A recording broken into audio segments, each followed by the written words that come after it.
Hey guys, so the question today is studying European languages useful? The answer is absolutely yes. Why? Because they make the most money, they have the most power and influence, and there's a lot of white people there. So, if you like white people, study their European languages. I'm into blonde girls, that's kind of my thing. So I'm going to learn their languages, whether I get good at all the languages or not. French, exception, I'm going to get very good at it because I'm Canadian.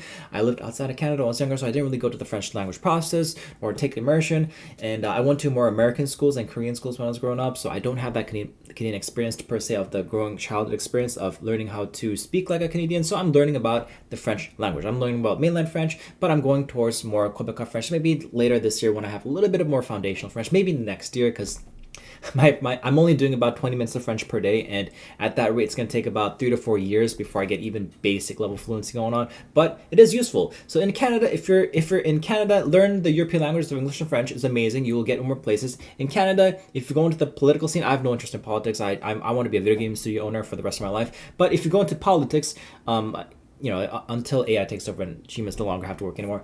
I'm sorry, guys. So in Canada, if you work in the political scene, you have to speak French for the most part. There are pockets of cities and districts where you can get away as a politician without speaking French, but as a Canadian, if you want to move up in the political ladder, the higher up you go, the more and more it is a prerequisite to know French. So and Quebecois French specifically, not mainland French, it's Canadian French, okay?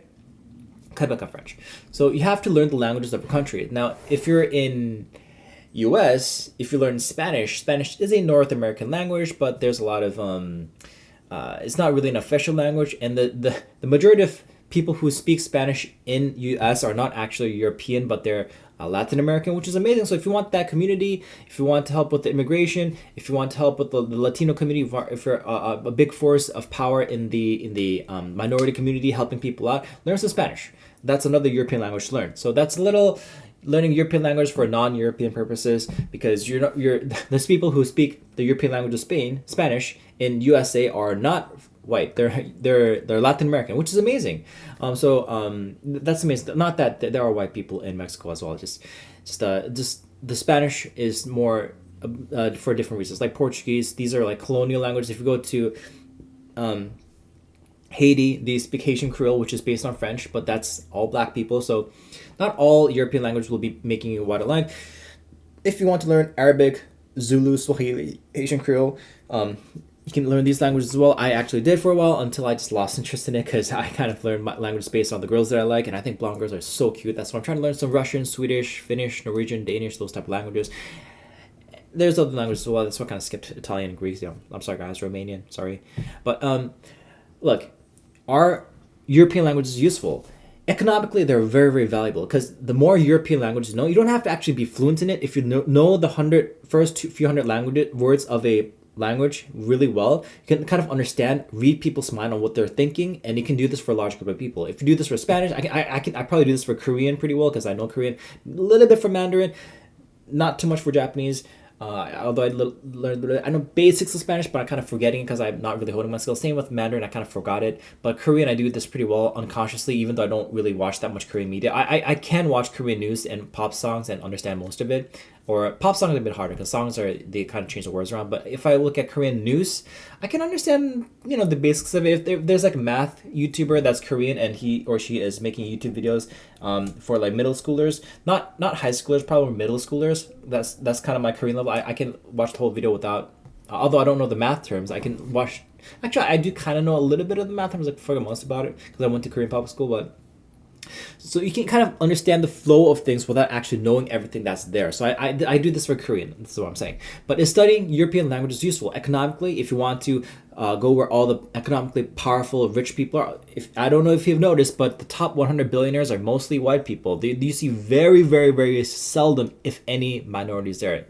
I spin like it goes months at a time where there's not even a single non-white person in the top 10 billionaire list. So if you want to study European language, you will be aligning yourself to more financial acquisitions. Okay, so you don't have to actually go to European countries if you do have any connection of your network online, perhaps, where you meet more people of European descent.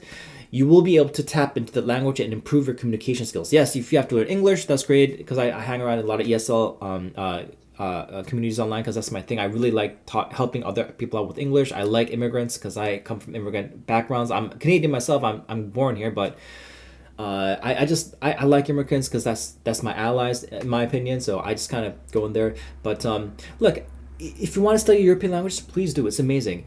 If you want to study Swahili, go study Swahili. You'll probably meet a lot of beautiful black ladies. Okay, so do what is appropriate for your destiny. What your goal is. If you like Latina girls, if you like Latino men, if you like Spanish culture, if you like Mexican businesses, learn the language that is appropriate for your objectives. So is studying European language useful? For me, it is. I don't have French is the only European language that in the foreseeable future I'll be getting fluent in, maybe a little German, but other than that, I just tried to get the first 300 words of each of the countries' languages that I like, study their culture, perhaps a little bit more on the language side, because languages that are more longevity and more versatile. But I will study the culture, although the culture kind of changes over time. Languages are a little bit more evergreen because I really like I like things that last a long time, right? So that's why I like STEM sciences. I'm not too into comp sci because comp sci changes every year as new technology comes out. Whereas STEM science like natural science, math and natural science like math, physics, chemistry, these are eternal. So languages are not as eternal as sciences, but it's kind of close. So I like learning languages. I like things that last a long time. And I like video games, and I kind of go with the video game drama news as well, but that's a different story. Once I have my own gaming studio, I'll be up to date on the technology and the culture of my video games as well, but that's because it's directly tied to my money, and I kind of like that storytelling aspect, and how I probably like work with the writers for me. I won't do the writing myself, but that's another story. If I know all these European languages, even the stories that I narrate will become more European whiteness infused, which is a very good selling point. If you haven't noticed, all the top video game companies in the world are Asian or European or white, or North American or European. I rarely, if ever, see a non-Asian or a non-white video game studio owner. Like, it just does not exist. Like, yes, there are small ones, but every single major game that I've played, unless it's like indie developed, even among the indie developers, the vast majority of indie developers are white or Asian. Probably more white, because indie development is probably not that a big a thing in Asian cultures. You have to go to a 9-to-5 job and work like that 666 job in Chinese or whatever. Like they're really hardcore about that salary-based job. Indie game developers probably more white. So I'm not saying if you're black, if you're any race, so Asian, Latino, Hispanic, Arabic, you can be a video game developer. But I'm just saying certain demographics are more predisposed to be in the video gaming industry. I'm not sure if you noticed, but the vast majority of people who work in the video game industry, especially the technical side of things, are Asian or white. A lot of the stories that are told in video games are Asian or white. Even in the mainstream games, the percentage of characters that are black, European, Asian are much more like just fewer. Okay, so anyways, I'm gonna end this video here today. So is studying European languages useful? Choose your destiny is my answer. I'll see you guys next one. Peace.